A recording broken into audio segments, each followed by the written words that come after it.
ताज्या आणि सुपरफास्ट बातम्या पाहण्यासाठी स्वराज्य न्यूज मराठीला सबस्क्राईब करा आणि बेल बटन प्रेस करा।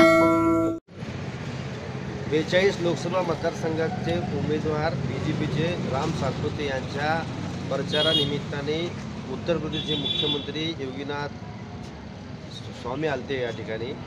त्या भाषणामध्ये आमचा एक माजी नगरसेवकांनी अतिशय वाईट शब्द वापरलेला आहे की नई जिंदगी अजून शास्त्रीनगर हे बांगलादेशी घुसखोर 50,000 आहेत म्हणून सांगितलं आहे। त्यांना अजून माहीत नाही आहे आमच्या आजोबापासून पंजोबापासून आम्ही शहरात राहत आहोत। नई जिंदगीचे लोक हे सगळे शहरातले आहेत, त्यांना माहीत नाही काँग्रेसच्या पक्षामध्ये ते मोठे झाल्यात, काँग्रेसचा खाऊन मोठे झाल्यात, त्यांना कळत नाही। आज काँग्रेस दोष मुसलमानावर तुम्ही दोष द्याल, एवढं खालच्या पातळीवर जात आहे। अतिशय मी तिथे निषेध करतो आहे।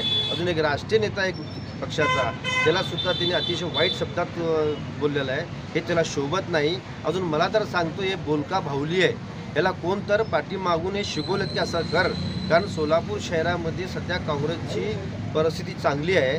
याला बिघडण्याचं काम करायचं त्यांचा कट कारस्थान आहे, कारण शहरामध्ये कसं तर काय तर घडावा असं त्यांचा एक हेतू आहे। ते हेतूनच ते करतात, कारण सोलापूर शहरात असू द्या, भारतामध्ये असू द्या, मोदी साहेब असू द्या किंवा योगी साहेब असू द्या, त्यांनी जे बोलले आहेत त्यापेक्षा वाईट शब्द ह्यांनी वापरलेला आहे। कारण त्यांच्याकडं कुठलाही बोलायला नागरिकांसमोर शब्द नाही। पेट्रोल असू द्या, गॅस असू द्या, महागाई असू द्या, बेकार असू द्या, कुठल्याही शब्दाला त्यांना उत्तर नाही देण्यासाठी, यासाठी काय तर लोकांना सांगावं म्हणून हे अशा लोकांना बागड बिल्ल्यानं तयार केलेलं आहे। अतिशय मी निषेध करतो, ज्यांनी काँग्रेस पक्षामध्ये लहानपणी मोठा झाला आहे त्याला कळायला पाहिजे की आपण ह्या आज कपडे नेसतो, आज मोठा झालो कुणामुळे झालो हे त्यांनी स्वतःनं विचार करायला पाहिजे।